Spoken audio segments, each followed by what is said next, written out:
स्वागत है मेरे दोस्तों आपका ईशावास्य उपनिषद पाठ में।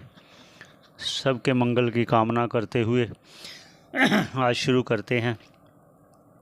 पहला मंत्र आपने श्रवण कर लिया, तो शुरू करने से पहले अब मंगल पाठ कर लेते हैं। ओम पूर्णमदः पूर्णमिदं पूर्णात् पूर्णमुदच्यते पूर्णस्य पूर्णमादाय पूर्णमेवावशिष्यते। ओम शांति शांति शांति।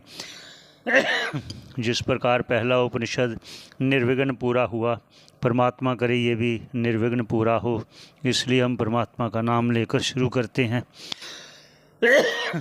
जैसा कि पहले कहा गया ना मंत्र में, वहाँ से थोड़ी सी चर्चा कर लेते हैं कि उस मंत्र में पहले दो मंत्र के दो भाग भी होते हैं, एक जो पहला भाग और दूसरा भाग, उसके फिर चार उसके हिस्से बना लेते हैं।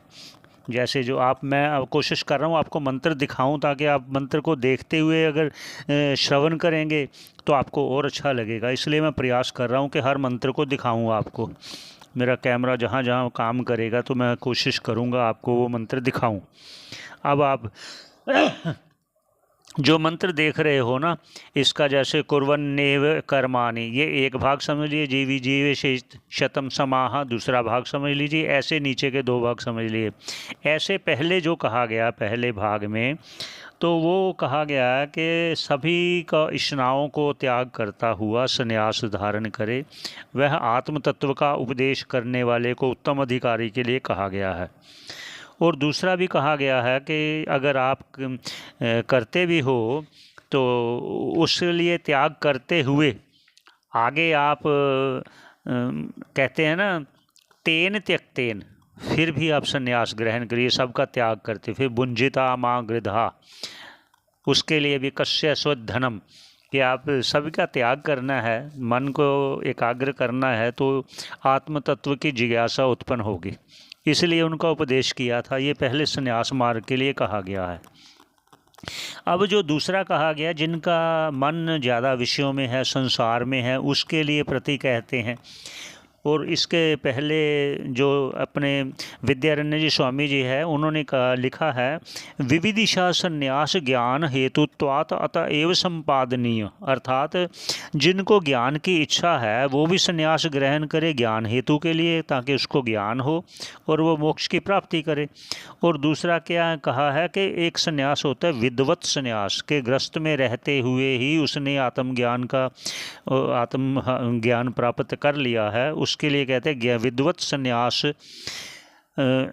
जीवन हेतु मुक्ति हेतु, जीवन मुक्ति हेतुत्वात् अतएव संपादनीय। अगर आपने ग्रहण कर लिया ग्रस्त में रहकर भी, तो भी आपको संन्यास ग्रहण करना चाहिए जीवन मुक्ति का आनंद लेने के लिए, जैसे याज्ञवल्क्य जी ने लिया था।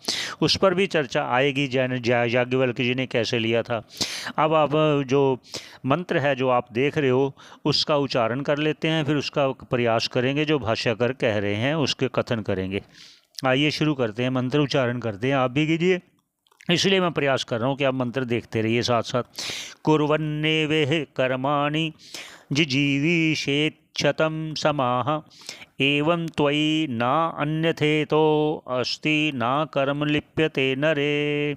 ये प्रयास करते हैं इसका साथ साथ में जो भाष्यकार जी ने कथन किया है। कहते कुर्वन्नेह एह कर्माणि, एह मतलब इसी जीवन में जीते जी जो आप कर्म होता है, कुर्वन्ने आप करो, कर्माणि कर्मों को करो। और जो अभी उत्तम अधिकारी नहीं है, ये उनके लिए कहा गया है, जो स्वर्ग की प्राप्ति चाहते हैं, जो अन्य प्राप्ति चाहते हैं, वो अग्निहोत्र आदि स्वर्ग कामो यजेत, आप इसे कर्म करो। अगर ऐसे कर्म करने की इच्छा है तो जिजीविषेत्, तो आप जीने की इच्छा करते हो तो कितनी करो, शतम समाह, 100 साल जीने की इच्छा करो, लेकिन कर्म करते हुए करो। कर्म अगर छोड़ दोगे तो फिर आपको बहुत पाप होगा, प्रत्यवाय होगा। क्यों होगा वो आगे कहते हैं। एवं त्वयि, इस प्रकार अगर तू कर्म करता रहेगा, ना अन्यथा अतः, अतः अस्मात् कारणात्, अगर तू करता रहेगा इस कारण से, जो कर्म अग्निहोत्र आदि, संध्या उपासन आदि, जप तप ध्यान आदि अगर तू करता रहेगा, तो ना अन्यथा अस्ति, क्या, ना कर्म लिप्यते नरे, कौन से कर्म आपको लिपायमान नहीं होंगे, जो अशुद्ध का है, जो अशुभ कर्म है, जो अशुद्ध कर्म, क्या, जो शास्त्र से अनुकूल नहीं कर्म है। क्यों, कैसे आप लिप्त नहीं हो, कहते ना कर्म लिप्यते नरे, आ रहा है ना, आप ध्यान भी देते रहना, जो आपके सामने मैं मंत्र दिखाने का प्रयास कर रहा हूँ कि ना कर्म लिप्यते नरे, इसमें शब्द जो नहीं है वो भी मैं को प्रयास कर रहा हूँ, जो भाष्यकार जी ने कहा है वही बस।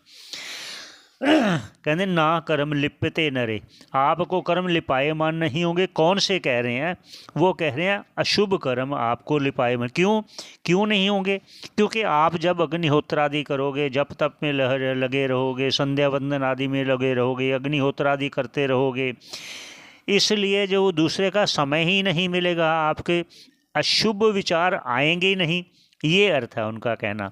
तो आप बने रहिए, अगला मंत्र फिर हम अगले वीडियो में करते हैं। धन्यवाद।